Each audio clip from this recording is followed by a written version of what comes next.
Shalom anak-anak. Shalom. Shalom.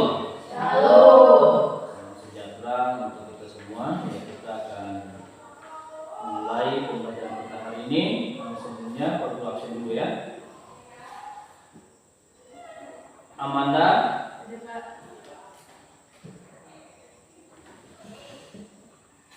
Brian. Gray. Iya, sudah masuk itu ini kita sakit. Mesia, Melvina, Muhammad Akmal Bosan, Octavianus, Stephen, Wilchedon. Iya, tidak masuk itu apa alasannya? Ini kita sakit. Sakit. Nah, harus jelas. Jangan kemudian tidak masuk itu ada 3 keterangan. Apa izin sakit ya. Oke, kita akan memulai pembelajaran kita hari ini. Ya, sebelumnya kita akan awali dengan doa. Sebelum berdoa kita menyanyi dulu ya. Silakan Mesia pimpin kita dengan lagu, nanti sekaligus dengan doa, pimpin doa untuk kami ya. Oke, silakan.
Amin. Oke, terima kasih.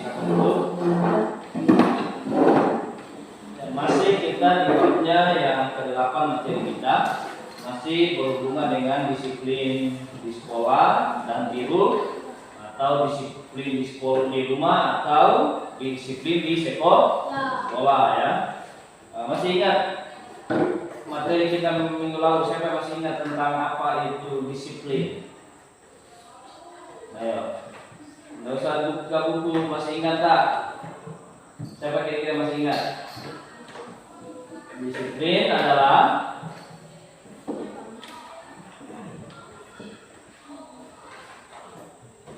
ya sikap individu atau sikap kita dalam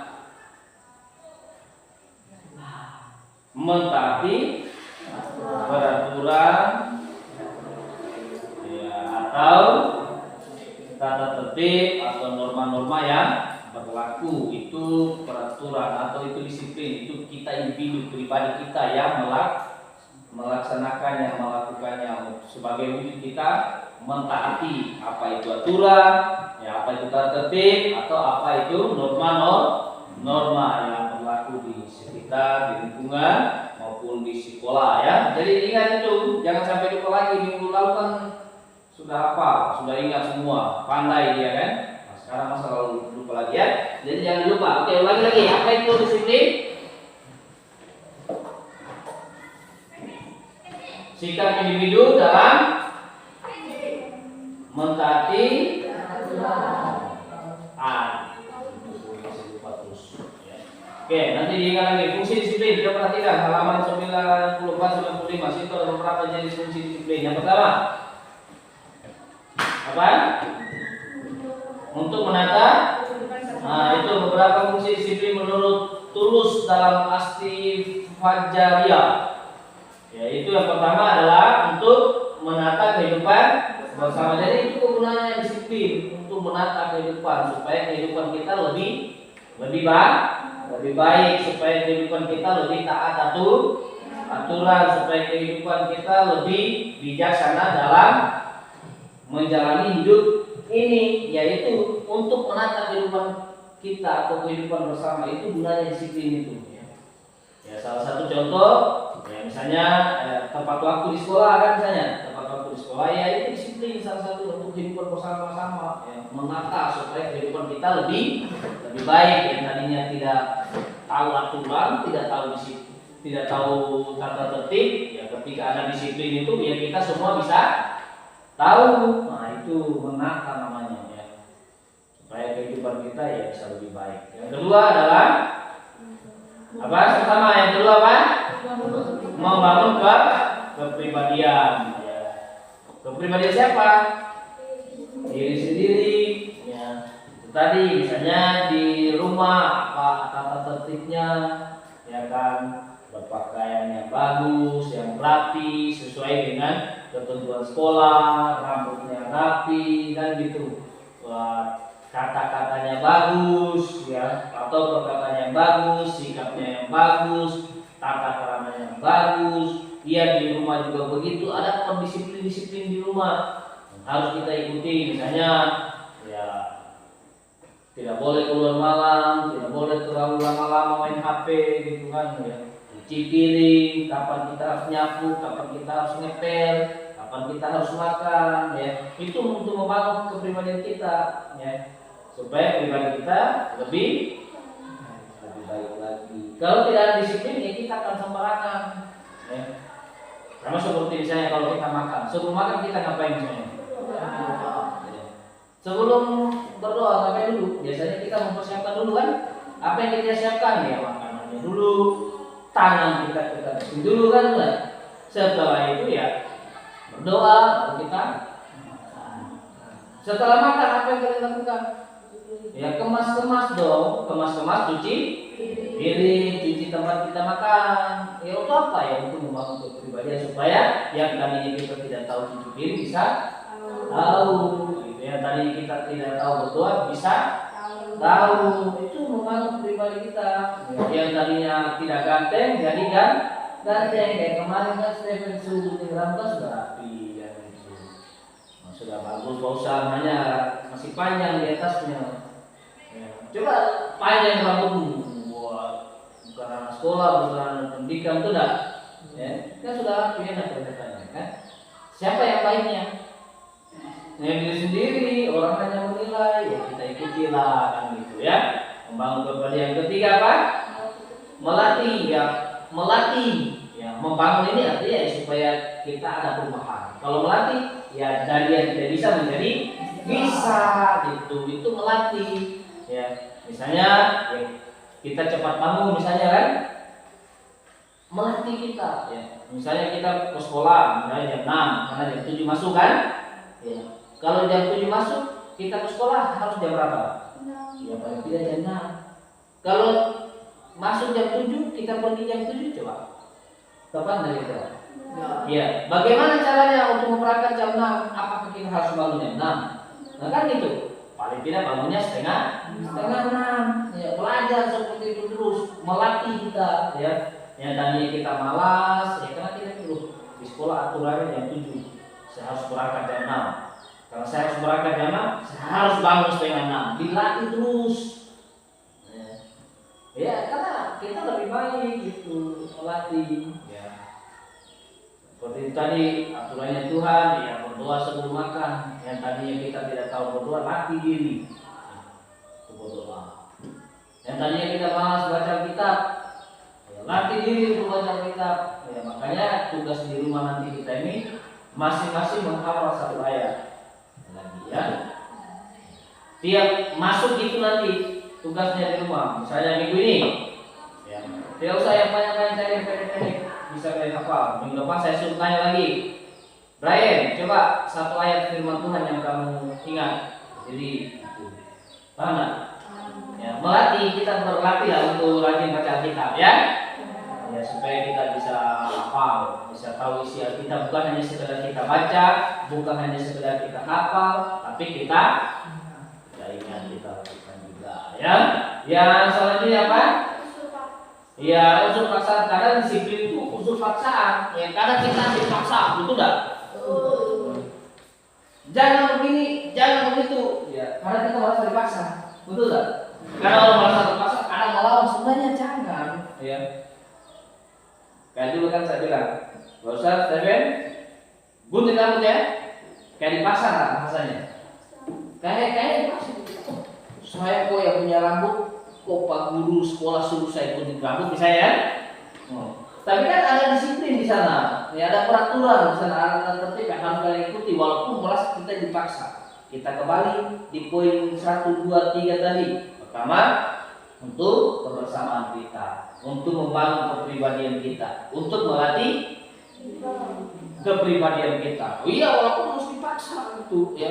Seperti yang Mama bilang, misalnya orang tua bilang, bangun cepat, bangun cepat, bangun cepat, dan sebagainya gitu. Karena kita dipaksa gitu untuk menerapkan disiplin itu. Ya harus. Karena itu tadi kita lagi kembali yang pertama, kedua, dan ketiga.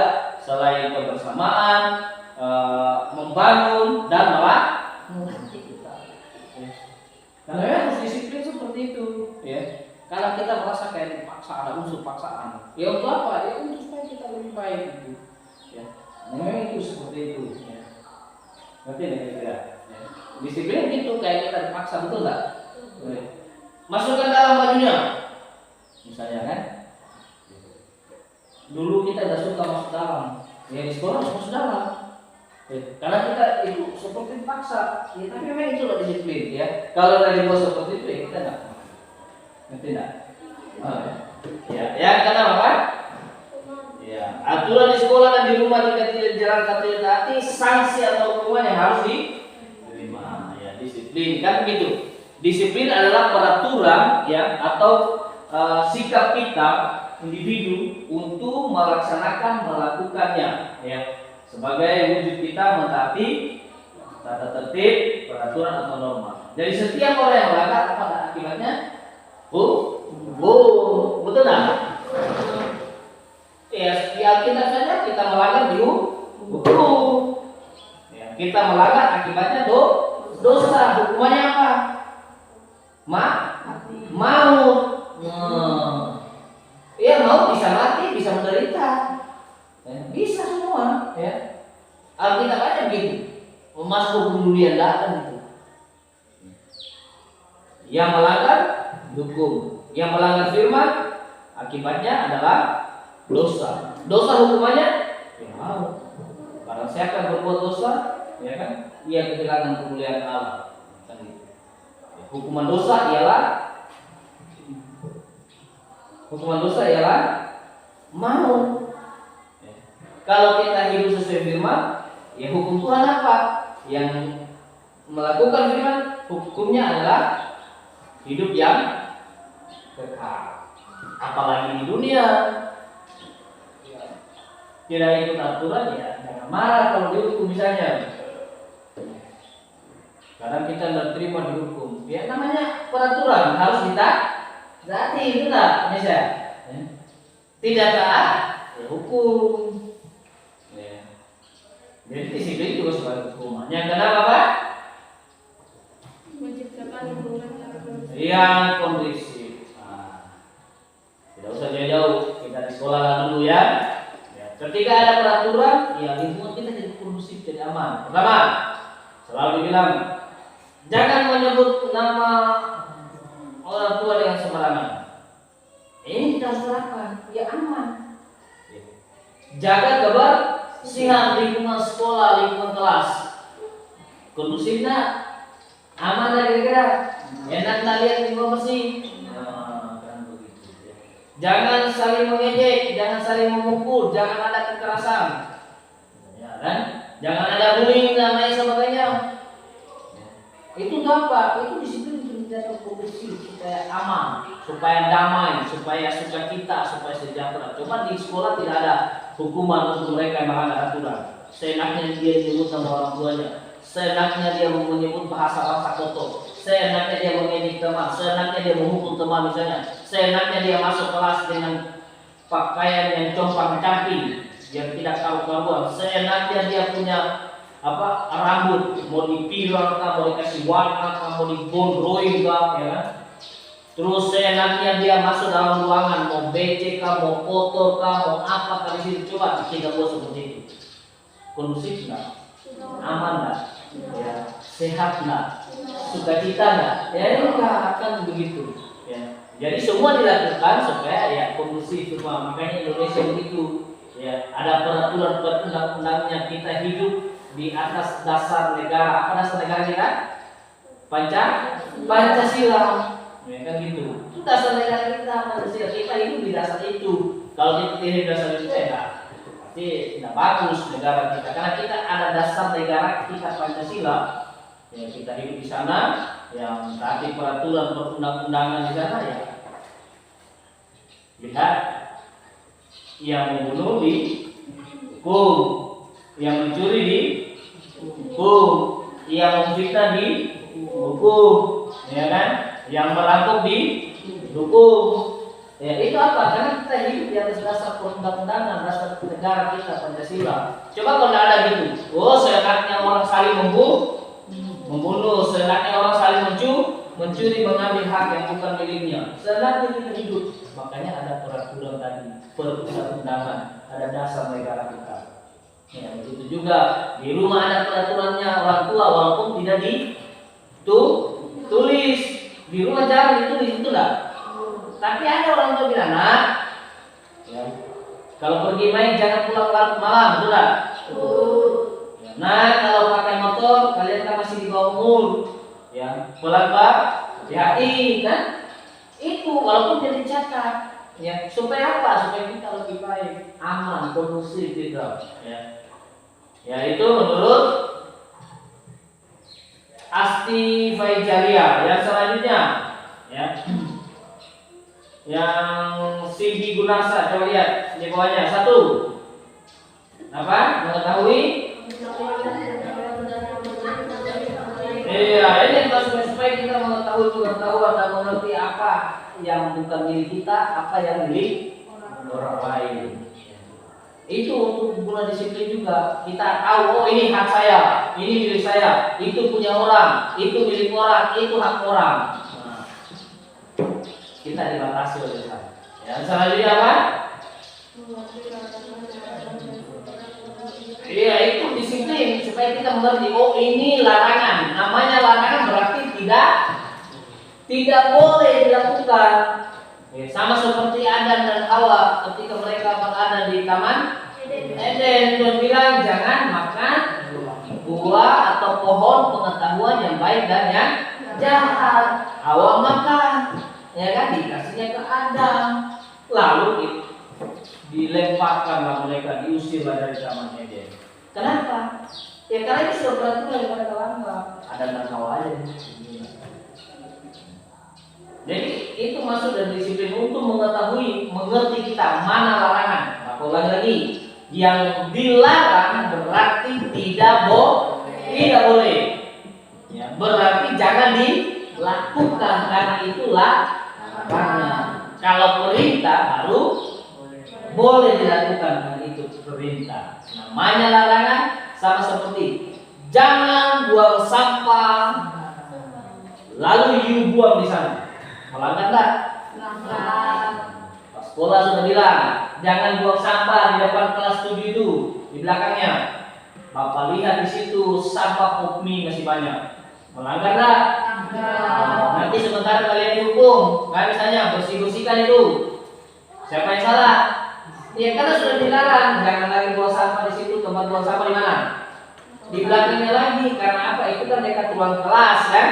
Dekat ruang kelas, nanti buang sampah di situ, sampahnya jarang dibakar karena cuaca, nanti sampahnya membusuk, ya ada bekas-bekas makan, ada tulang, ada apa semua membusuk, aromanya masuk di dalam kelas. Lalu kita tidak konsen, nanti kita bilang teman, ih kamu bau ini, kamu bau ini, kamu. Padahal ada sampah di belakang. Yang kedua bisa binatang, ya.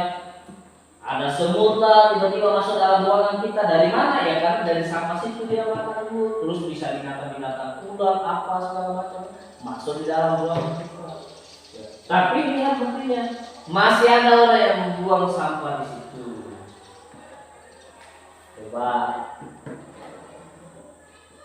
disuruh udah buang sampah di situ, oh kan tidak, itu sudah dilarang. Ya namanya dilarang jangan dilakukan lagi, perintah itu baru boleh dilakukan. Gitu. Jadi itu fungsi disiplin supaya kita mengetahui mana larangan. Kalau sudah dilarang berarti tidak. Ada catatan begini lagi. Orang catat misalnya di rumah, awas ada anjing beranak, kamu masuk ke sana digigitnya. Siapa yang salah?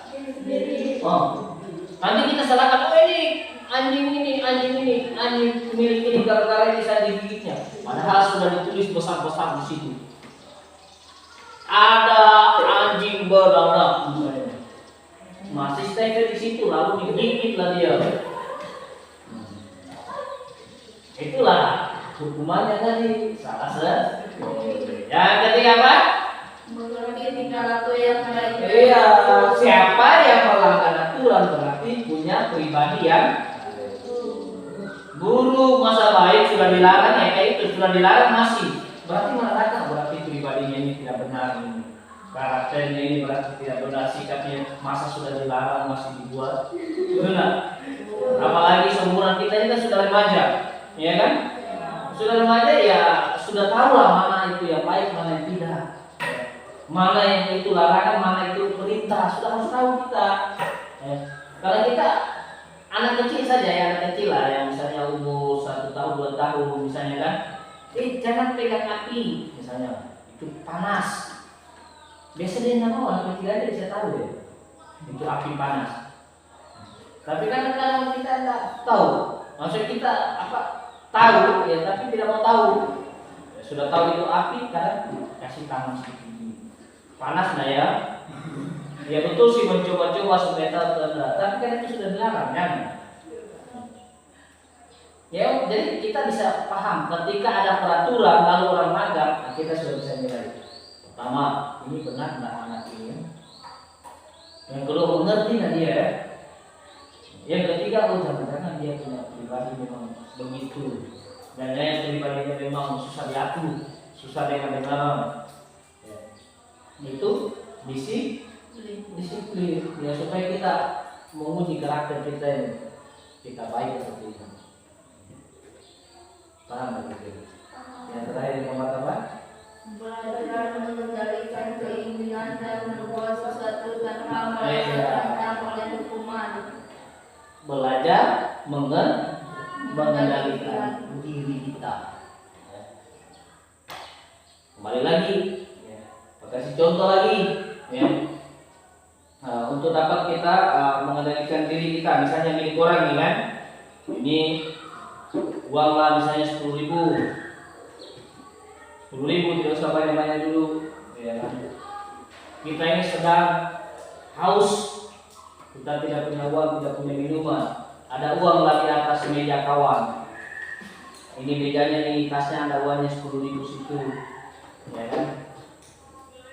Itu kan milik orang, betul nggak? Itu kan bukan milik kita. Lalu karena terdorong oleh keinginan kita ambil. Ya. Hanya dua pilihan, kita ambil atau tidak. Kalau kita ambil berarti kita mencuri. Betul, kalau kita mencuri pasti berdosa. Kalau kita tidak ambil, itu namanya kita diuji mengendalikan diri kita. Itu bagian dari aturan. Kita harus mengerti mana milik kita, mana milik orang. Itu salah satu bagian dari disiplin. Bukan hanya bicara tentang salah dan benar, bukan hanya bicara tentang dosa, ya. Itu bagian berbicara tentang itu bukan milik kita, itu milik orang. Selama orang itu tidak izinkan untuk mengambil, ya jangan diambil. Misalnya tadi kan Pak Guru suruh si Okta ambil HP saya. Itu milik Bapak. Tapi Bapak suruh diambil tidak masalah. Saya suruh cerita tadi, contoh tadi, itu milik orang. Sebelum ada perintah dari pemiliknya, jangan diambil. Itu menguji kita juga untuk dapat mengendalikan diri.